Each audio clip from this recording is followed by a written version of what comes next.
భూమి ఆకాశముల కంటెను వెండి బంగారముల కంటెను గొప్ప దానము నీ గ్రంథమును మాకు దయచేసినావు కాబట్టి నీకు అనేక కృతజ్ఞతా స్తోత్రములు.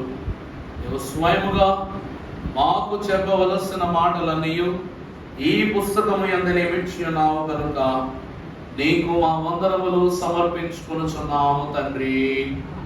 ఆమేన్. దయచేసి కూర్చోనండి. కోరవు నీవు కావలసినవి ఊరకనే నీకిచ్చెదను. కోరవు నీకు కావలసినవి ఊరకనే నీకిచ్చెదను. ధారాళముగా నీచుటకు నా ధారాళముగా నీచుటకు నా ధన నిధి వాస్తువులన్నీయొగలవు. ధన నిధి వాస్తువులన్నీయొగలవు. మనోవిచారము కూడదు నీకు మహిమతలంపులే కావలెను. దయా ప్రపూర్ణుడు పరలోక స్వాస్య సంపదను అనుగ్రహించుటకు మహిమ స్థానమందు తన సంఘముగా మనలను నిలుపుకొని ఉన్న త్రిత్వదేవుని యొక్క సముపాద్య విజ్ఞాపన జ్ఞాన సంపత్తి ఏక దేవుడు చేరి ఏకీభవించిన మనెల్లరకును నిత్య వైభవముతో సదాకాలము అనుగ్రహించును గాక. ఆమేన్.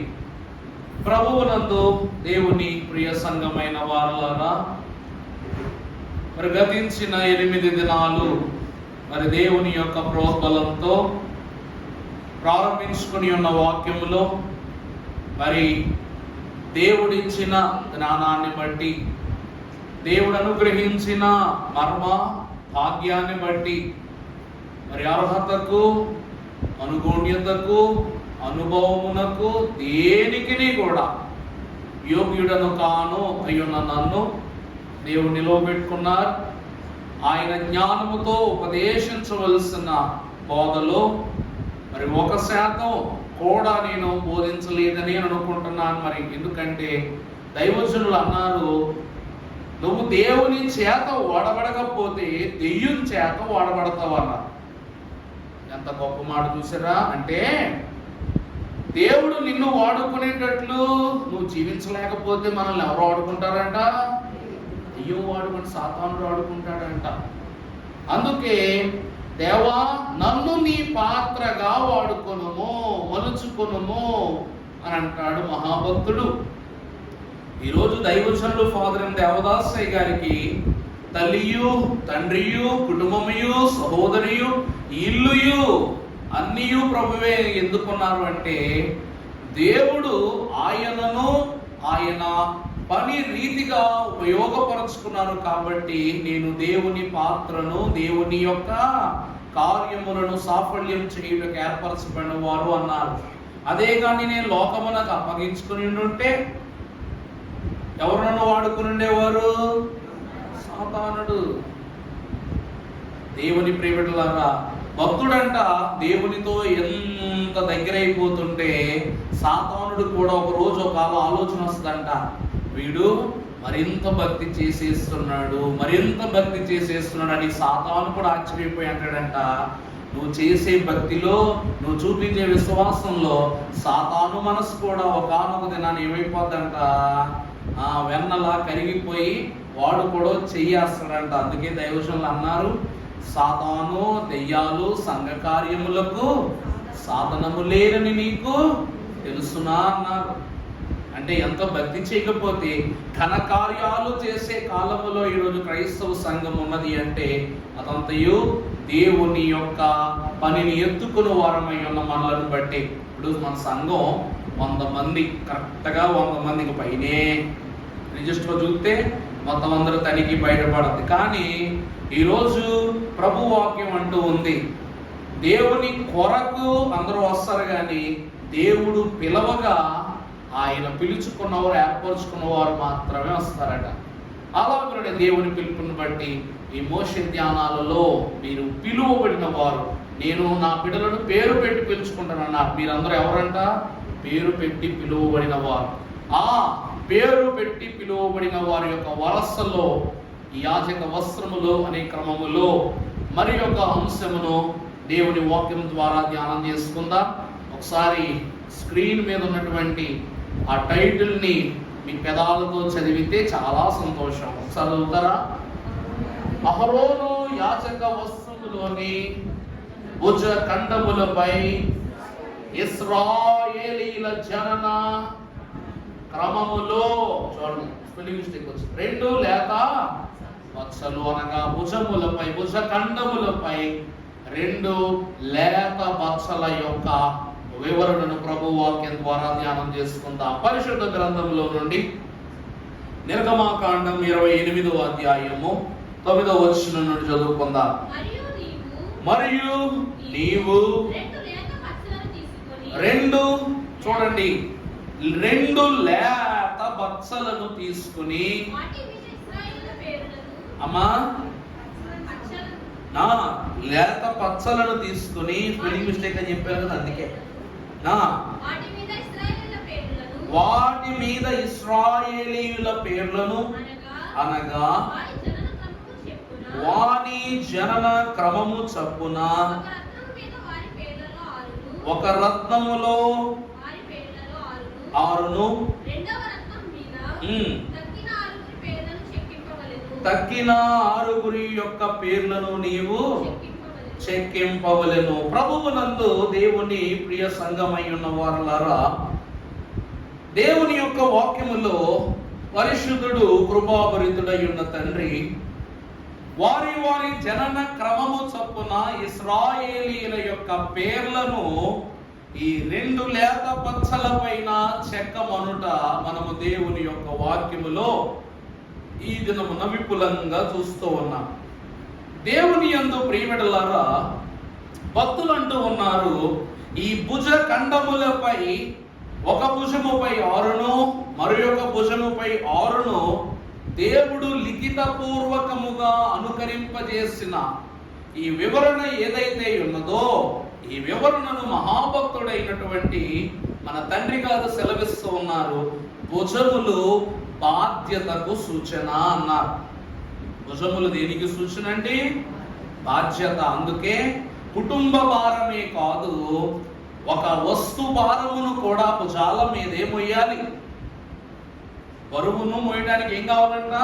భుజములు కావాలి. లేకపోతే ఈ భుజములు లేని పక్షాన్ని ఎట్టి భారమునైనను కూడా శరీరము భరించుటకు సాధ్యము కాదు. కాబట్టి దేవుని యొక్క వాక్యమును మనము చూస్తే అహరోను మహాభక్తుడు 6 గోత్రముల యొక్క లేక 6 కుమారుల యొక్క పేర్లు ఒక ప్రక్కను, జనన క్రమములో 6 పేర్లు మరి ఒక ప్రక్కను 12 గోత్రముల యొక్క బాధ్యతను పరమభక్తుడు ఇలాగన మోస్తున్నాడు. దైవజనుడు దేవదాసయ్య గారు దీన్ని అన్నారు, ఇవే సాక్షి సముదాయములు అన్నారు. ఎందుకంటే మోషే చేతిలో 2 పలకలు, అహరోను భుజముపై 2 సాక్ష్యపు పచ్చలు. అర్థమవుతుందా? ఈ 10 ఆజ్ఞలు ఇశ్రాయేలీల కొరకే, ఈ 12 గోత్రముల యొక్క లేత పచ్చలు ఇశ్రాయేలీయుల యొక్క బాధ్యత కొరకే. ఇరువురును సాక్షులై దేవుని సన్నిధిలో ప్రస్తావింపబడిన సత్యం ఏదైతే ఉన్నదో అది ఇశ్రాయేలీయుల యొక్క క్షేమాభివృద్ధి కొరకు ప్రభువైన దేవుడు ఆయన స్వహస్తములతో రాసిన పరిశుద్ధమైన ధర్మశాస్త్రము. ఆ ధర్మశాస్త్రము నెరవేర్చుటకు అహరోను మహాభక్తుడు యాజక వస్త్రముపై ధరించుకున్న ఈ 2 గోత్రనామములు, ఈ 2 బచ్చలపై భరించిన 12 గోత్రనామములు. దేవుని యొక్క వాక్యములు మనము చూస్తే భుజము బాధ్యతకు సూచన. పరిశుద్ధ గ్రంథములో నుండి యెషయా గ్రంథము 9వ అధ్యాయము 6వ వచనము చదువునాన్న. పుట్టెను, ఆయన భుజముల మీద రాజ్యభారం ఉండెను. బలవంతుడైన దేవుడు, నిత్యుడగు తండ్రి, సమాధానకర్తయగు అధిపతి అని ఆయనకు ప్రభువునందు ప్రియమిట్లారా, మోషే భుజములపై ధర్మశాస్త్ర భారము, అహరోను భుజములపై గోత్రముల యొక్క భారము, యేసు క్రీస్తు ప్రభు వారి యొక్క భుజములపై పరలోక భూలోక సంఘముల రాజ్య భారము ఆయనపై మోపబడి ఉన్నది. దేవుని భుజము అనేటువంటి ఒక అంశము దైవజనుడు ఒక వ్యాఖ్యానంలో రాస్తూ అందులో అన్నారంట, భుజము బాధ్యత కొరకు, భుజము భారము కొరకు, భుజము భరోసా కొరకు, అంటే ధైర్యం కొరకు అన్నారు. అందుకే భుజం దక్కడం అంటారు, అవునా కాదంటే ధైర్యపరచడానికి. ఇలాగున్న దేవుని భుజము అనే అంశాన్ని భక్తులైన వారు కరపత్రంలో రాయటం జరిగింది. దేవుని ప్రియబిడ్డలారా, ఈ రోజు మనము చూస్తే మనకు సరితూగగలుగు ప్రధాన యాజకుడకు యేసు క్రీస్తు ప్రభువును, ఈయన మనకు సరిపోయిన వాడు అంటాడు హెబ్రీ భక్తుడు పౌలు మహాభక్తుడు హెబ్రీ గ్రంథంలో. ఇలాగ మనము చూస్తే పేతురు రాసిన మొదటి పత్రిక 2:24 మనం ఒకసారి చూసినట్లయితే, మన పాపముల విషయమై చనిపోయి నీతి విషయమై జీవించున్నట్లు ఆయన తానే తన శరీరమందు, చూసారా, ఆయన భుజములపై రాజ్యభారం అనంటే ఈ రాజ్యముల యొక్క భారమంతయు కూడా సిలువ రూపములో ప్రభు భుజముల మీద మోపబడెను. అందును బట్టి కురేనీయుడైన సీమోను మహాభక్తుడు ఆ సిలువను మోయలేక మరలా ప్రభువు చేతికి అందించుట మనం వాక్యంలో చూస్తాం. ప్రభునందు దేవుని ప్రియబిడ్డలారా, జనన క్రమము చొప్పున దేవుడు ఈ యొక్క పేర్లను రాయించినట్లు మనం చూస్తూ ఉన్నాం. 10 ఆజ్ఞలలో 10వ ఆజ్ఞ తీసుకుని వచ్చి 2వ ఆజ్ఞ యొద్ద పెట్టిన, 2వ ఆజ్ఞ తీసుకుని వచ్చి 10వ ఆజ్ఞ యొద్ద పెట్టిన, అది ధర్మశాస్త్రము యొక్క పరిపూర్ణత కాదా? అన్నమాట అర్థమైందండి. దేవుడు 10 ఆజ్ఞలు రాశాడు. మొదటి ఆజ్ఞ ఏంటి? నీ దేవుడైన యెహోవా తప్ప వేరొక దేవుడు. ఇప్పుడు అన్ని మనకు వివరపరంగా చెప్పి ఈ మొదటి ఆజ్ఞ తీసుకొచ్చి చివర పెట్టామనుకోండి, ఎలా ఉంటే చెల్లుబాటు అవుద్దా? భక్తుడు అంటున్నది ఏమిటంటే, జనన క్రమము చొప్పుని ఈ భుజముల పైన దేవుడు ఈ క్రమాన్ని అనుసరణ చేస్తూ ఉన్నాడు. ఎందుకు అంటే పేతురు ఇప్పుడు చదువునన్నమాట. పేతురు చనిపోయి నీతి విషయమై జీవించున్నట్లు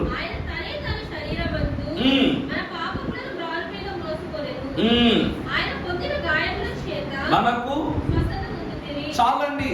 ఆయన భుజములపై మోపబడిన శ్రమ, సిలువ, శోధన, పాపము అను ఈ భారములన్నిటి ద్వారా మనకేం కలిగిందంట? స్వస్థత. ఆయన మన బాధ్యత ఎత్తుకున్నారు కాబట్టి ఈరోజు భరోసా అయిందట.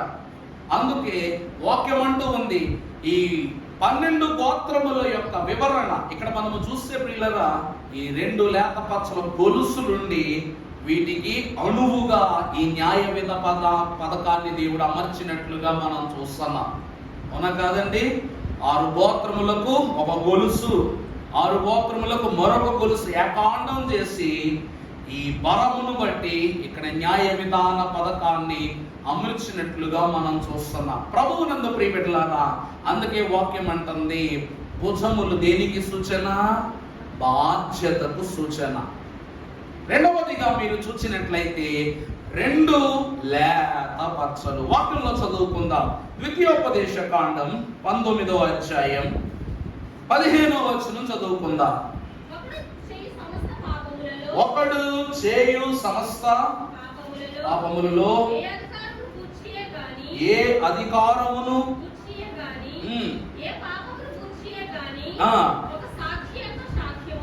ఒక సాక్షి యొక్క సాక్ష్యమును అంగీకరింపకూడదు.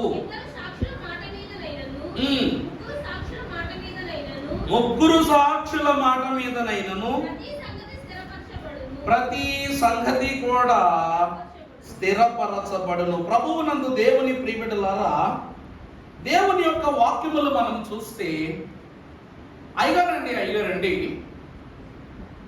దేవుడు 10 ఆజ్ఞలు ఒకే రాతి పలక మీద రాయొచ్చు కదా, రెండెందుకు? ఒక పలక మీద రాస్తే సరిపోదు కదండి. ఇప్పుడు ఆ అను పలక మీద రాసాం, ఈ అనుకో పలక కొనిపెట్టమంటే మా కొనిపెడతాం మా పిల్లోడికి మనం కదా, ఇంకో పలక అంటామా? అన్నాం కదా. ఇప్పుడు వాక్యం ఏమంటుందంటే 10 ఆజ్ఞలు దేవుని నిర్ధారణను బట్టి వివరపూర్వకంగా ఇవ్వబడ్డాయి. మరి ఆ 10 ఆజ్ఞలు ఒక పలక మీద రాస్తే సరిపోవును కదా, 2 పలకల మీద ఎందుకు రాశాడు దేవుడు? అలాగే ఇశ్రాయేలీయుల యొక్క జనన క్రమాన్ని కూడా చూస్తే 12 గోత్రములను ఒక లేత బచ్చ పైననే రాస్తే సరిపోద్ది కదా, 2 ఎందుకు అంటే అక్కడ ఏమనుందంట? చదువమ్మ మాట. సమస్త పాపములు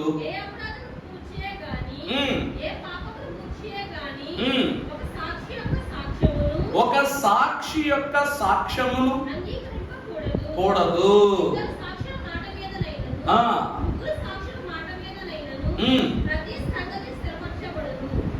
ఇక్కడ ఈ 6 గోత్రములకు సాక్ష్యముగా ఈ లేతపచ్చ, ఈ 6 గోత్రములకు సాక్ష్యముగా ఇటువైపు ఉన్నటువంటి రాయి.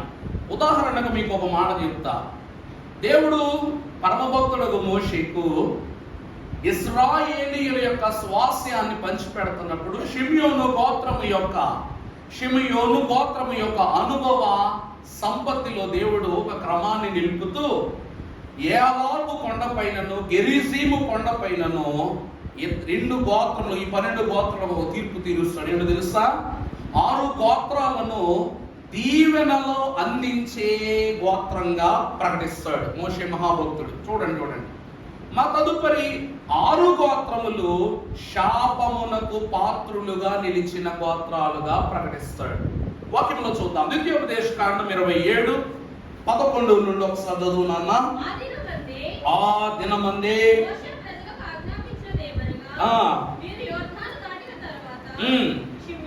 షిమియోను, లెక్కెట్టుకోండి, షిమియోను, లేవి, యూదా, ఇస్సాకారు, యోసేపు, బెన్యామీను గోత్రం. మొత్తం ఎన్ని ఇక్కడ?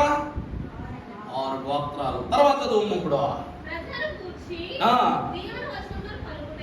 ఈ 6 గోత్రాలైనటువంటి వారి విషయమై దీవెన వచనమును పలుకుటకై ఏ కొండ అంట?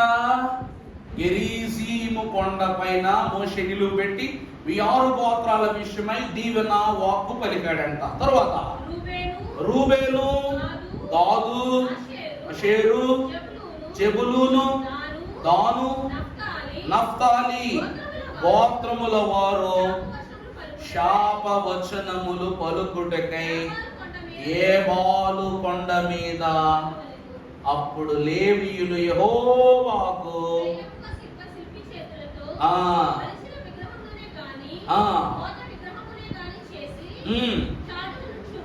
శాపగ్రస్తుడిని ఎలుగెత్తి ఇశ్రాయేలీయులందరితోనూ చెప్పగా ఆమేన్ అనవలెను. మాట చూసారా ఎంత విడ్డూరం విచిత్రంగా ఉంది. అక్కడ 6 గోత్రాలను ఒక కొండ మీద నిలబెట్టి భక్తుడైన వారు అంటారు. కొండలు దేనికి గుర్తు అంటే సాక్ష్యాలకు గుర్తు అంట. కొండ దేనికి గుర్తు అంటండి? మీకు అర్థమయ్యేలా చెప్పాలంటే 7 మెట్లకు 7 కొండల గురించి చెప్పాను నేను. మనోనిదానము అనే కొండలు మనం తీసుకుంటే, మెట్టును తీసుకుంటే మనస్సులోనికి మంచి కానీ చెడు కానీ పాపం కానీ దోషం కానీ ఏం రాకూడదు. మరి అలాంటి పర్వతం ఎక్కడుందంటే మోషే మహాభక్తుడు అధిరోహణ చేసిన సీనాయి పర్వతం. 40 దినాలు మంచి లేదు, చెడు లేదు, ఆకలి లేదు, దప్పిక లేదు. కింద ఇశ్రాయేలీయులు ఏం చేస్తున్నారో ఏమీ తెలియదు, ప్రభువు చెప్పేంత వరకు తెలియదు కదండి. నీ ప్రజలు ఏమైపోయారు? చెడిపోయారు మోషే అని చెప్పేంత వరకు 40 దినాలు ఏమి మనసులోనికి రానివ్వాల. దేవుని స్మరణే ఉంది. మనోనిదానం అనే పర్వతం అది. రెండవది పాపముల ఒప్పుదల పర్వతం ఏం చెప్పండి? కల్వరి గొల్గోతా అన్నా కదా. వీరేమి చేయించున్నారు ఎరుగరు కనుక వీరిని క్షమించుమని ప్రభు అడగటం. ప్రభు పాదముల మీద పేతురు మహాభక్తుడు క్షమాపణ పడతాడు, సైనికుడు క్షమాపణ పడతాడు, శతాధిపతి క్షమాపణ పడతాడు. పర్వతము ఎక్కువే కొలది పాపము అనేటువంటి కోపము మన హృదయములో నుంచి ఏమైపోతుంది, తగ్గిపోతుంది. పాపమును ఒప్పుకునే స్థలము కల్వరి గిరి. అందుకే కల్వరి గిరి చేరు మనసా అంటారు భక్తులు. అందుకే రెండవది పాపములు ఒప్పుదల పర్వతం కల్వరి గొల్గోత. మూడవది తీర్మానం. మూడో మెట్టు ఏమిటండి? తీర్మానం అంటే ఏంటి? ఉంటే అటుండు, లేకపోతే ఇటుండు. ఇప్పుడే నిర్ణయం తీసుకుని టైం లేదు ఇంకా. ఎవరది? ఏలియా మహాభక్తుడు బయలు ప్రవక్తల ఎదుట నిలువబడి యెహోవా పేరిట సవాలు విసురుతా అంటాడు. ఓ ప్రవక్తలారా, ఓ ఇశ్రాయేలు ప్రజలారా, నేడే మీరు నిర్ణయించుకోండి. బయలు వైపు నిలబడతారా, బయలు ప్రవక్తల వైపు నిలబడతారా, దేవుని వైపు నిలబడతారు? ఏ పర్వతం అది? ఏ పర్వతం? కర్మేలు కొండ. మూడవది. నాలుగవది సమర్పణ. నాలుగవది ఏంటండి? సమర్పణ.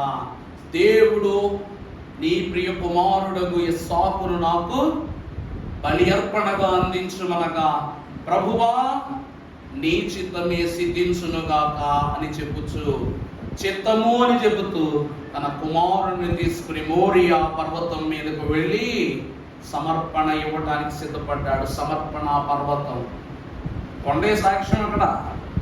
ఐదవది అంశ ప్రార్థన. ఐదవ మెట్టు ఏంటండి?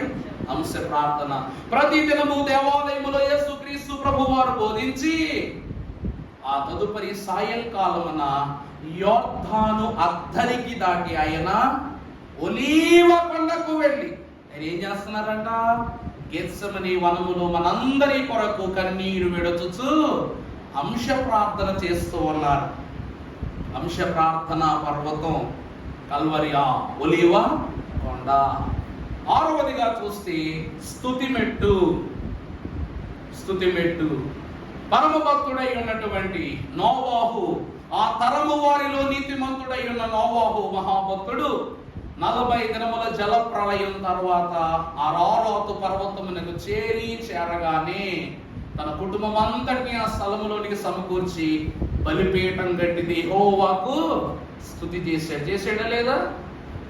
దిగ్గానే చేసిన మొదటి పని అరారాతు పర్వతము పైన స్తుతి జరిగింది. 6వ మెట్టిది. 7వది కనిపెట్టుట. మరి దీనికి ఏ పర్వతం అనుకుంటే బాగుంటది? ఏ పర్వతం అనుకుంటే బాగుంటది? అందరికీ కనబడి మాట్లాడుటే ఈ మిషన్ విశ్వాసము అన్నారు అయ్యగారు.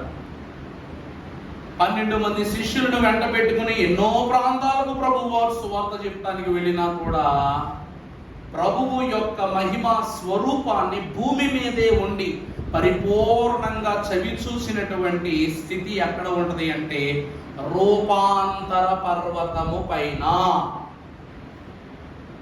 అర్థమవుతుందండి? ఆ రూపాంతర పర్వతం పైన వీరు ప్రభువు తక్షణ కాలములోనే వాళ్ళు కనిపెట్టుకున్నారు ప్రభువుని. అప్పటి వరకు శిష్యులందరూ ఒక చోట వాలిపోతుంటే యోహాను అలాగనే పేతురు మహాభక్తుడు ఇరువురు కూడా అంచు వరకు కూడా ప్రభువును కనిపెట్టుకుంటూ ఉన్నారు. తక్షణ కాలంలోని నరరూపదారుడై ఉన్న ప్రభువు రూపాంతరము పొందుకొని నవరూపములోనికి రాగానే మోషే ఏలియాలు ఆ స్థలములోనికి వచ్చుట మనము చూస్తూ ఉన్నాం. రూపాంతర పర్వతం. కనిపెట్టుట. నాకు కనబడుము, నాతో అందరికీ కనబడము, అందరితో. ఆనాడు పేతురుకి యోహానుకి మోషే ఏలియాల యొక్క దర్శన భాగ్యం కలిగింది క్రీస్తు రూపాంతరాన్ని బట్టి. వీరిరువురికి ఆ దర్శన భాగ్యం కలిగింది. ఈ రోజు ఆ భాగ్యమే రెండవ రాకడలో సంఘమునకు కలగవలసి ఉన్నది. కాబట్టి అందరికీ కనబడము, అందరితో మాట్లాడమన్నారు. ప్రభునందు దేవుని ప్రియబిడ్డలారా, కొండలు సాక్ష్యములకు సూచన ఉన్నది. ఇక్కడ ఒక కొండ దీవెనలో భాషను, దీవెన వాక్కును పలకటానికి 6 గోత్రాలు, మరో 6 గోత్రాలు శాపవచనాన్ని పలకటానికి. అందుకే కొండలు అనగా పర్వతములు సాక్ష్యములకు సూచనై ఉన్నవి. దేవుని వాక్యమును ప్రియబిడ్డలారా, ఈ 6 గోత్రములకు సాక్ష్యముగా ఈ 6 గోత్రాలు, ఈ 6 గోత్రాలకు సాక్ష్యంగా ఈ 6 గోత్రాలు, ఇవి ఒకటి సాక్ష్యములుగా పనిచేస్తాయి. అందుకే 2 గాని 3 గాని సాక్షులు ఉండాలి. అవునా?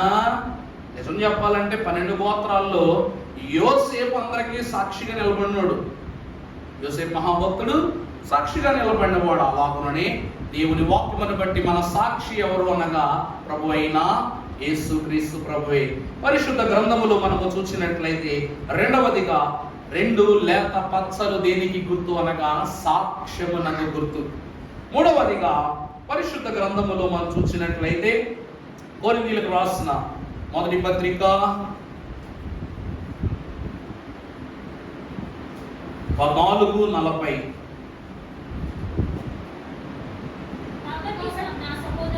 కాబట్టి నా సహోదరులారా, ప్రవచించుట ఆసక్తితో అపేక్షించుడి. భాషలతో మాట్లాడుట అమ్మా మర్యాదగాను క్రమముగాను. ఈ వాక్యములు మనము చూసినట్లయితే ఇక్కడ మీకు చూడండి, ఒకసారి వాడాలి చూడండి. వరస పెట్టి దేవుడు పేర్లు అందించాడు. ఎడమ వైపు ఉన్నటువంటి లేకపోచ్చ, కుడి వైపు ఉన్నటువంటి రాయి. ఈ రెండింటి వైపు చూస్తే మీరు మాటను బట్టో లేకపోతే క్రియను బట్టో మనకు నచ్చినట్లుగా ఏ పని చేయకూడదు. అవునా కాదండి?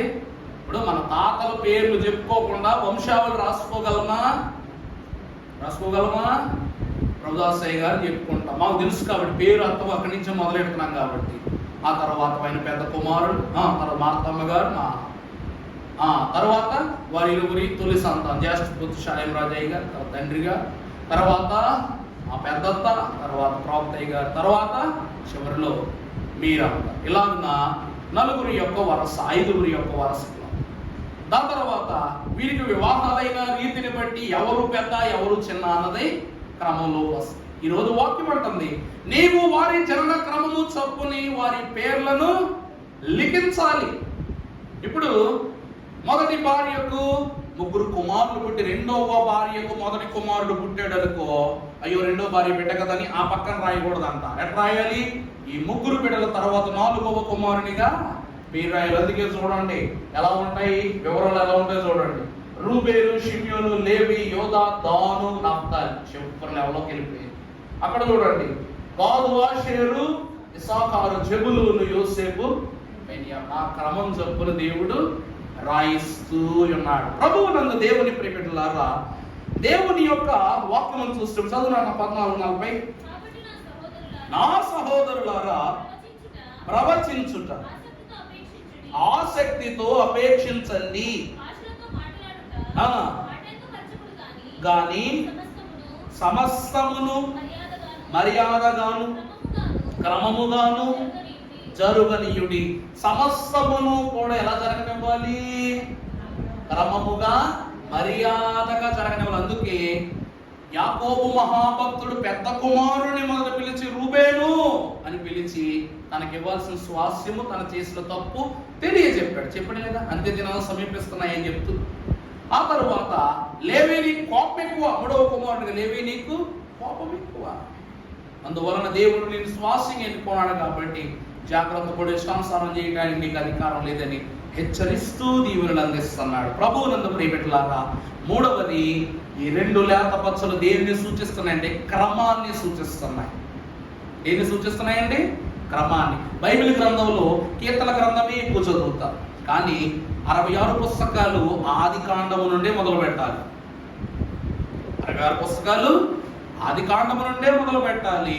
ఆ తర్వాత పంచకాండముల పూర్తి, తర్వాత ఆ కాలము పిదప యెహోషువ, న్యాయాధిపతులు, ఇలాగున్న క్రమంగా 39 పుస్తకాలు పాత నిబంధన చదవాలి. ఆ తదుపరి పుస్తకాలన్నీ క్రొత్త నిబంధనగా చదవాలి. లేదు దీని వివరణ అక్కడ, దాని వివరణ ఇక్కడ పెట్టుకుంటే వాక్యం ఎప్పుడు కూడా మన మనసుకు గోచరం కాదు. అందువలన క్రమముగా చదివితే ఏం పరము క్రమపరచబడదాం అన్నారు దేవదాసయ్య గారు. దేని యొక్క ప్రియబిడ్డలారా, వాక్యముల 3వది ఈ 2 లేత పచ్చలు క్రమమునకు సూచనగా కనిపిస్తున్నావు. 4వదిగా మనం చూసినట్లయితే యెషయా గ్రంథం 49వ అధ్యాయం 16వ వచనం. చూడుము నా రచయితల మీదనే నిన్ను చెక్కి ఉన్నాను. ఏమండి, ఈ 6 పేర్లు చెక్కినది మానవుడు కాదట, మనుషుడు కాదట. చూడుము, దేవుడు ఎంత ప్రత్యేకంగా చెప్తున్నాడు చూడండి ఆ మాట. చూడుము రూబేను, నీ పేరును చెక్కింది ఎవరు? నేను. నిన్ను ఈ సృష్టిలోనికి మానవునిగా రూపింపజేసి, పిండముగా రూపింపజేసి, గర్భఫలముగా ప్రవృత్తి చేసి నీ లోకమునకు అందించిన వాడెవరు?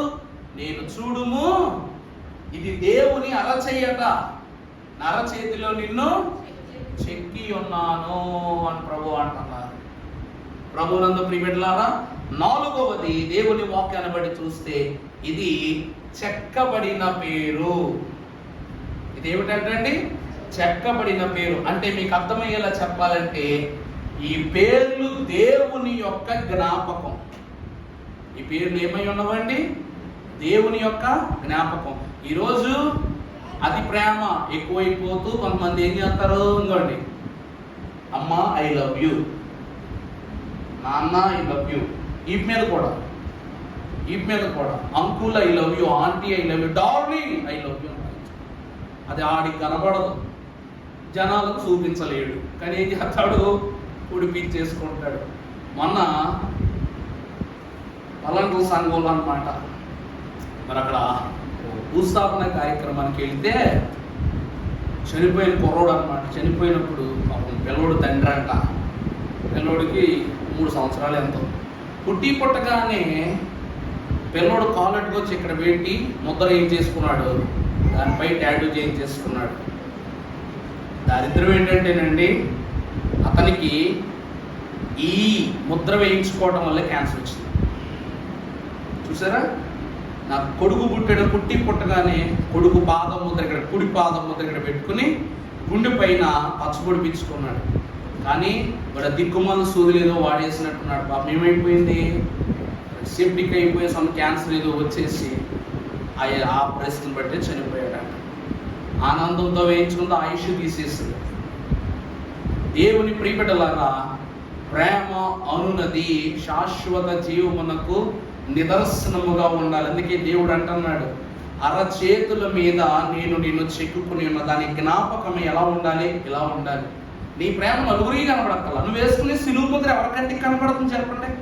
ఎవరికి కనపడదు. కానీ ఈ ముద్ర నీకు తెలుసు, ముద్రగా వేసుకున్న నీకు తెలుసు, ముద్ర వేసిన నాకు తెలుసు, ముద్రించిన దేవునికి తెలుసు. సరిపోదు.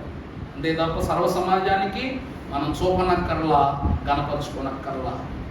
అందుకే ఈ యొక్క పేర్లు దేవుని యొక్క జ్ఞాపకం. చూడుమునార చేతిలో నిన్ను చెక్కుకొనిన వాడనై ఉన్న. 4వది ఇవి శాశ్వతముగా జ్ఞాపకములో ఉండే సూచన ఉన్నవి. ఆ తర్వాత మనం చూసినట్లయితే 5వదిగా మనం చూసినట్లు లోకాసు వార్త 15:5. అది దొరికినప్పుడు ఆ పై వచనం నుంచి చదువుతాయి. 4 నుంచి నీలో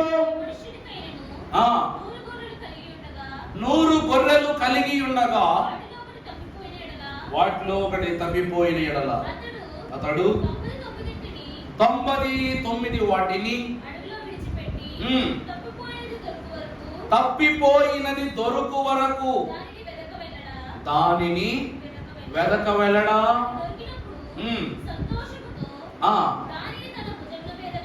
వేసుకుని తన స్నేహితులను పొరుగు వారిని పిలిచి మీరు నాతో కూడా సంతోషించుడి అని. ప్రభువునందు ప్రియబిడ్డలారా, దేవుని యొక్క వాక్యమును చూస్తే ఇది కాపరి యొక్క భుజము. ఇది ఎవరి భుజం అండి? అహరోను ప్రధాన యాజకుడు. ఇప్పుడు మనం అనుకుంటే అతడు ప్రధాన యాజకుడైతే మన ప్రభువు ప్రధాన కాపరి. మన ప్రభు ఎవరు? ఆయన 12 గోత్రాల యొక్క బాధ్యతల భుజాల మీద మోస్తే ఆయన 100కి 100 ఆయన గొర్రెలమై ఉన్న మన యొక్క బాధ్యతలు ఎక్కడ మోస్తాడంట? భుజాల మీద మోస్తున్నాడు. దేవుని వాక్యములో మనం ఒక వచనాన్ని చూసినట్లయితే యెషయా గ్రంథం 46:4 చదువునాను ఒకసారి. ముదిమి వచ్చు వరకు చాలండి. ఇశ్రాయేలు మహా సర్వ సమాజములో వారి వారి బాధ్యతను బట్టి ఏమండి, మొదటైతే అహరోను మహాభక్తుడే చేసేవాడు. తర్వాత కాలక్రమం గోత్రానికో యాజకుడు పుట్టాడు. గోత్రానికో యాజకుడు. ఎందుకంటేనండి 10 మంది చేసే పనులు ఒకటి చేసుకుని 10 మంది చేయటం ఎంత ఇబ్బందికరంగా ఉంటది. ఇప్పుడు గోత్రానికి ఒక యాజకుడు లేవి వంశం నుండి వస్తే అమ్మయ్య అనుకుంటూ సంవత్సరంలో 12 నెలలు కదమ్మా, నెలకు ఒక యాజకుడు వెళ్ళిపోతాడు. ఇంతమంది ఏ పాపం చేశారో ఏ పుణ్యం అంటగట్టుకున్నారో తెలియదు కాబట్టి ఆ యాజకుడు వారి వారి మంచి చెడులన్నీ తీసుకుని ఈ నెల వెళ్ళాల్సిన నెల వెళ్ళిపోతారు. అయిపోయింది అంతే. ఇంకా అది కాలక్రమంగా ఎలా మారిపోయింది, జకరియా కాలములోకి వచ్చేసరికి అది ఒక ఆనవాయితీలో మారిపోయింది, చలన క్రమాన్ని బట్టి మారిపోయింది. ఈరోజు దేవుని వాక్యం అంటుంది, ఇలాగున్న యాజకునికైతే క్రమాన్ని బట్టి గోత్రాన్ని బట్టి స్థితి ఉంది, కానీ కాపరికి మాత్రము 100 గొర్రెల బాధ్యతయు తానే భరించుకోవాలి. ఎందుకంటే ప్రభు ఏమంటున్నారు, యాజకుని వలె గోత్రం మారగానే వేరే గోత్రాన్ని అప్పగించేసేటట్లుగా కాదటిది. ముదిమి వచ్చు వరకు అంటే ఈ బాధ్యతను ఇక వాళ్ళకి వీళ్ళకి నీ బాధ్యతను నేను అప్పగించను. అంటే చివరి వరకు నువ్వు ముగిసిపోయినా, నీ తరము ముగిసిపోయినా, నీ వంశము ముగిసిపోయినా సరే చివరి వరకు నిన్ను ఎత్తుకొనువాడను. అర్థమైందా? మన కాపరి మనల్ని ఏం చేస్తాడట, చివరి వరకు. అంటే ఆయన చివరి వరకు కాదు, మన చివరి వరకు ఆయన ఎత్తుకుంటూనే ఉంటాడట. తర్వాత చదువు నాన్న, కంటిన్యూ చేయండి. తల వెంట్రుకలు నెరియు వరకు నిన్నెత్తుకుని వాడను నేనే, నేను నిన్ను చేసి ఉన్నాను. అమ్మా, శంకను పెట్టుకుని వాడును నేనే, నిన్ను ఎత్తుకొను రక్షించు వాడను నేనే. నేనే అనగా నేను తప్ప. ఈ భాగ్యం అహరోను వంశానికి కూడా దేవుడు ఇవ్వాల, మోషేకి ఇవ్వాల. ఎంత గొప్ప ప్రవక్తలైనా నేనే అనే పదం ఎవరు వాడలేరండి. ఎందుకంటే ఆయన వలె, ఆయన లాగా మరొకళ్ళు రారు గనక. అంత గొప్ప కాపరి కాబట్టి ఆయన భుజములపై ఆనాడు అహరోను గోత్రనామాలు మోస్తే ఆయన భుజముల పైన సంఘము యొక్క భారాన్ని మోస్తున్నారు ప్రభువు. గొర్రెల యొక్క స్వాస్థ్యాన్ని మోస్తున్నారు ప్రభువు. దేవుని ప్రియబిడ్డలారా, దీనిని మహాభక్తులు అంటున్నారు, ఇవి కాపరి భుజములు, రక్షణ చిహ్నములు అన్నారు. ఇవి ఏంటంటే రక్షణ చిహ్నము అయి ఉన్నది అంటున్నారు. 5వది. 6వదిగా మనము చూసినట్లయితే మలాకి గ్రంథం 3:17 చదువునన్నా.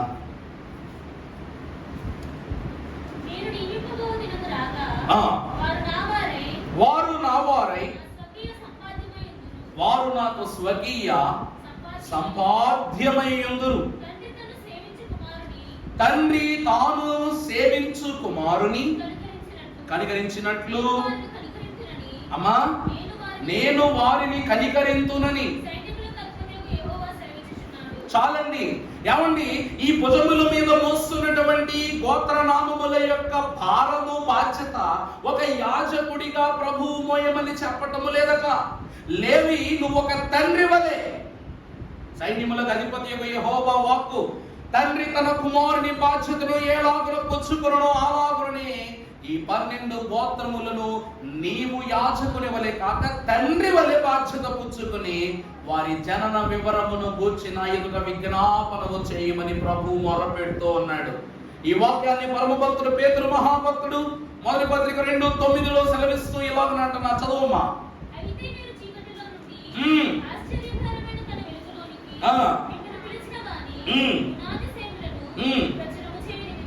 ప్రచురము చేయు నిమిత్తం చూడండి ఏర్పరచబడిన వంశమును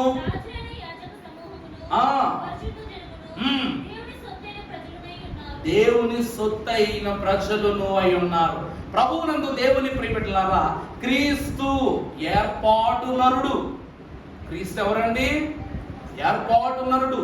యూదా గోత్రము ఏర్పాటు వంశమది. యేసుక్రీస్తు ప్రభు వారి వంశం ఏమిటండి? ప్రభు ఏమంటారండి? ప్రభు ఏమంటారు? నువ్వు యోధా ప్రధానులలో ఎంత మాత్రము అవుతుందా? ప్రభువు పుట్టబోయే స్థలాన్ని, పుట్టబోయే వంశాన్ని, పుట్టబోయేటువంటి స్థలాన్ని, అలాగే కనబోయే తల్లిని కూడా అక్కడ ప్రస్తావిస్తూ ప్రత్యేకముగా ఏర్పరుస్తున్నారు. అందుకే మరియమ్మ గారి పేరు, నువ్వు స్త్రీలందరిలోనూ నువ్వేమని పడతావు? ధన్యురాలు అని పడతావు. అవునా కదా? ఆమె ఏర్పాటు స్త్రీ కాబట్టి నా ప్రభువు తల్లి నా యొద్దకు వచ్చుట నాకెలాగూ అది ఏర్పాటు కాబట్టి. రెండవది బెత్లెహేమ ఎఫ్రాతా. చూసారా బెత్లెహేమును ప్రభు ఎంత గొప్పగా మాట్లాడుతున్నారు. నువ్వు యోధా ప్రధానులు ఎంత మాత్రము అల్పమైన గ్రామాన్ని కాదు, బెత్లెహేమును కనపరుస్తున్నాడు దేవుడు. యోధా గోత్రమును ప్రసిద్ధి చేస్తూ ఉన్నాడు. దేవుని ప్రియమిట్ల అలాగునని ఈ యొక్క అహరోను వంశమును కూడా ఏర్పాటు వంశముగా పిలుచుకొని, ఎలాగున తండ్రి తన కుమారుని ఏర్పరచుకును, నీవును వారిని నీ కుమారుల వలె ఏర్పరచుకొనుము అని చెబుతూ ప్రభువు ఈ గోత్రముల యొక్క బాధ్యతను అప్పగిస్తూ ఉన్నాడు. అంటే యాజకుడు అనగా తండ్రి సమానుడు, సంఘ కాపరి. దేవుని స్వాస్యం చూపిస్తూ ఉంది పరిశుద్ధ గ్రంథంలో. ఆ తదుపరిగా మీరు చూసినట్లయితే చివరిగా హెబ్రీ పత్రిక 4:14 చివరి మాట.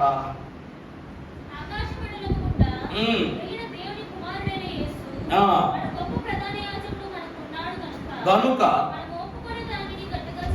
మనము ఒప్పుకొనిన దానిని గట్టిగా చేపట్టుదాం.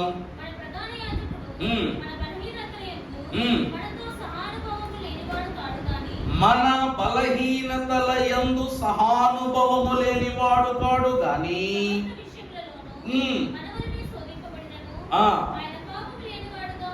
ఉండను గనుక కృప పొందునట్లు ప్రభువునందు దేవుని ప్రియబిడ్డలారా, చివరిగా మనము చూస్తే యేసుక్రీస్తు ప్రభువు అను ప్రధాన కాపరి. ప్రభు అంటారు కదా, గొర్రెలు పోవు మార్గము నేనే అంటారు. దేవుని యొక్క వాక్యమును బట్టి మనము చూస్తే అహరోను యొక్క భుజముల పైన ఇశ్రాయేలీయుల యొక్క గోత్రనామములు లిఖింపబడ్డాయి. కానీ క్రీస్తు ప్రభువు యొక్క హృదయాసనము యొద్దనే సంఘము యొక్క నామము లిఖింపబడి ఉన్నది అని పరమ భక్తులు సెలవిస్తున్నారు. ఎలాగునగా 7:25 చదువునన్నా, 7:25 చదువమ్మా. హెబ్రీ ఈయన తన ద్వారా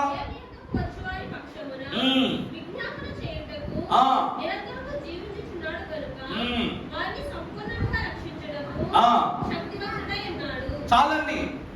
దేవుని ఎదుట వీరి పక్షమున విజ్ఞాపనము చేయుటకు. ఏమండి, ఇప్పుడు మీరు ఉదాహరణకు ఇస్సేరాణి గారు నా దగ్గరికి వచ్చారు.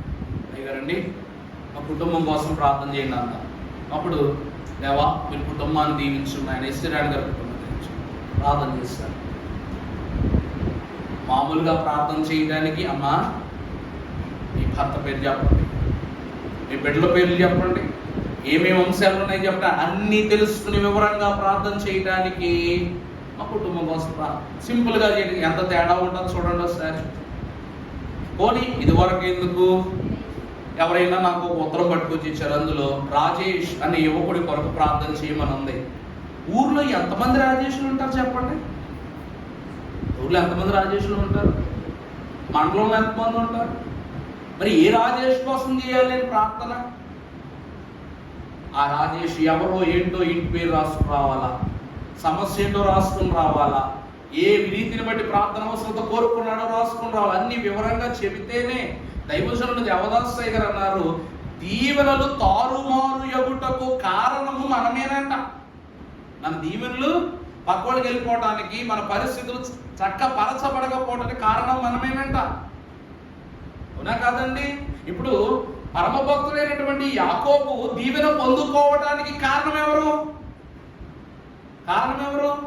ఏశావు నిర్లక్ష్యం కాదా? అవునా కదా?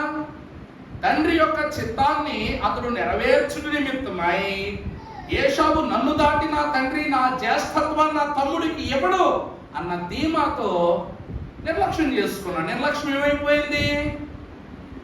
ఏమైపోయింది? తన తమ్ముడికి దీవెనగా వెళ్ళిపోయింది. అందుకే అంటారు పెద్దలు సామెత చెప్తారు, మోసం చేసేవాడు కన్నా మోసపోయేవాడే ఎవరంట పెద్ద దోషి అంట. నిజమా కాదండి? మోసం చేసేవాడు కంటే ఆడు మోసం చేయడం నైజం, మరి మోసపోవడం మన నైజమా? మోసపోయిన వాడే తప్పు చేసినవాడు, పెద్ద తప్పు చేసినవాడు. ఆడు తప్పు చేసి జనాలు ఎదురుగా మోసపోయి నేరస్తులుగా నిలబడతాడంట. దేవుని ప్రియబిడ్డలారా, వాక్యం అంటున్నది అదే. ఈ రోజున మన ప్రధాన యాజకుడు దైవజనులు ఎందుకంటున్నారు తెలుసా? యేసుక్రీస్తు ప్రభువే ఈ లోకమున నరునిగా ఉద్భవించిన దేవుని కుమారుడని రుజువు చేయుటకు ప్రజా సంఖ్యలో రాయబడుటకు బిడియపడని నిన్ను స్తుతించుచు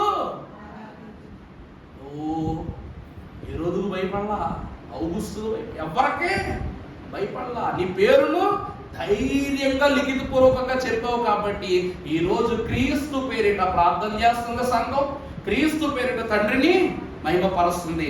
అంటే ఈ లోకమున క్రీస్తు నామము కలిగి ఉన్నది కాబట్టి రుజువు ఉందా లేదా? ఈ 12 పేర్లు అక్కడి నుంచి తీసేసి అహం లోపలికి వెళ్ళమని చెప్పండి. ఈ రాళ్ళు ఏం చేస్తాయో చూస్తాను నేను. చెప్పండి. ఈ 12 పేర్లు ఇక్కడ నుండి పేర్లు తీసేసి ఉత్తిరాళ్ళు పెట్టుకుని రత్నాలు పెట్టుకుని దేవుని సన్నిధిలోనికి వెళ్ళమని చెప్పండి. ఏం జరుగుద్ది? ఏం జరగదు. పెన్షన్లు ఇస్తున్నారు. సుబ్బమ్మ అనే పేరు మీద పెన్షన్ వచ్చింది. అమ్మా సంతకం పెట్టమ్మా అనగా నేను ఇంటి పేరు ఏంటమ్మా రాయంటే సుబ్బమ్మ వచ్చండి బాబు నాకు తెలవదండి అందరితో ఏంటి పరిస్థితి? సుబ్బమ్మ అనే పేరు ఎంతమంది ఉంటారు? ఇంటి పేరు లేకపోవడం వల్ల వేరే సుబ్బమ్మకి వెళ్ళిపోతుంది పెన్షన్. అందుకే ఈరోజు పిల్లలకి ప్రభుత్వం ఏమని చెప్తుందో తెలుసా? ఇంటి పేరు నేర్పించండి రా బాబు అంటుందంట. ఫస్ట్ చదువు తర్వాత నేర్పిద్దరు, ఫస్ట్ ఇంటి పేరు నేర్పించండి.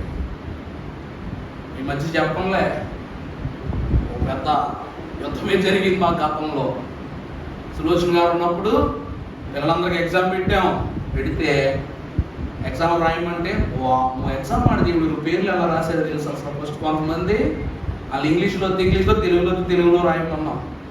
పేర్లు చూసి బెంబేలెత్తిపోయామన్నమాట. ఫస్ట్ మార్కులు వేయడం మాట పక్కన వాళ్ళ పేర్లు చూసి భయం వేస్తుంది కదా. ఇంటి పేరు రాయంటే స్పెల్లింగ్ రాదు అన్నాడు ఒకడు. ఇంటి పేరుతో రాయంటే పెళ్ళికి రాదు అన్నాడు అన్నమాట. ఇంకేం చేయాలో అర్థం కాలేదు మనం. ఒరే రేపు పొద్దున్న నీకు ఉద్యోగం వస్తుంది, ఏ పేరు మీద వెళ్తావా? ఇంటి పేరు రాయబడు. ఏమని నేర్చుకోలేదు అంటున్నాడు. ఎంత విడ్డూరం చూడండి. ఈ 12 గోత్రాలు యెహోవా పేరిట దేవుని సన్నిధిలోనికి నడిపింపబడుతున్నాయి. అందుకే క్రీస్తు అను ప్రభువు కూడా జీవ గ్రంథములో మన పేర్లను లిఖించి తండ్రి సన్నిధికి తీసుకెళ్ళి, ఇదిగో ప్రభువా రక్షింపబడిన వారి సంఖ్య ఉందా లేదా? ఇక్కడ లిఖించబడిన ఈ పేర్లే ప్రకటన గ్రంథం దీనాన్న తీర్చడది. లెక్కింపబడిన వారి సంఖ్య 7వ అధ్యాయము 4వ వచనం చదువు. వింటిని ఇశ్రాయేలు గోత్రములన్నిటిలో ముద్రింపబడిన వారు 144,000 మంది. చూసారా? ఇలాగా 12 గోత్రాలకి లెక్క ఉందా లేదా? ఇక్కడ లెక్క సరిగా లేకపోతే ఇక్కడ లెక్కలోకి ఎవరు చేరలేరు. అమలారా నిజమా కదా? ఇక్కడ లెక్క సరిగా లేకపోతే ఇక్కడ లెక్క ఏమైపోద్ది? గౌరవమైపోతుంది. 144,000 అనే సంఖ్యతో సహా ప్రభువు ఇక్కడ క్రమాన్ని ఇచ్చారంటే ఈ గోత్రముల యొక్క వివరణ ప్రత్యేకముగా దేవుడు లిఖించాడు. కాబట్టి గోత్రములకు 12,000 మంది సంఖ్య ఇక్కడ వ్రాతపూర్వకముగా దేవుడు ఇచ్చాడు. అందుకే ఈ 2 లేత పచ్చల పైన వ్రాయబడినవి పేర్లు కాదు, కేవలము ఇవి పేర్లు కాదు. యెహోవా సన్నిధిలో విజ్ఞాపనము చేయుచున్న దేవుని కుమారుడు యేసుక్రీస్తు ప్రభువు పేరిట దేవుని సన్నిధిలో జీవ గ్రంథమందు లిఖింపబడిన వారి యొక్క పరిపూర్ణ సంఖ్య. చూసారండి? వస్త్రము యాజక వస్త్రం ఎక్కడికి ముడెట్టాడో దేవుడు ఎంత వింత విడ్డూరము వైభవము చూడండి. ఆఖరి మాట దేవుని మాట చూసుకుని పరిశుద్ధ గ్రంథాన్ని ముగించుకుందాం. యెషయా గ్రంథం 49:16 చదివిందే మళ్ళా చదవండి. నిన్ను తరువాత నీ ప్రాకారములు నిత్యము నా ఎదుట ఉన్నవి, నీ కుమారులు. అర్థమవుతుందండి? రూబేను, నిన్ను నా అరచేతి మీద చెక్కుకున్నా, నువ్వు బ్రతికిన బ్రతుకు ప్రతి ప్రాకారము నాకు కనబడిపోతుంది. నీ కుమారులు కూడా నాకు వంశాంకులం. అంటే ఈ 140,000 రూబేను గోత్రములు 12,000 మంది, అంటే తన కుమారులు, తన మనవళ్ళు, మనవరాళ్ళు అందరూ కూడా ప్రభువు కంటికి స్పష్టతరంగా కనబడుతూ ఉన్నారు. దేవుని ప్రియబిడ్డలారా, ఈ మాట చెక్కినది ఎవరో కాదు, స్వయముగా దేవుని కుమారుడే.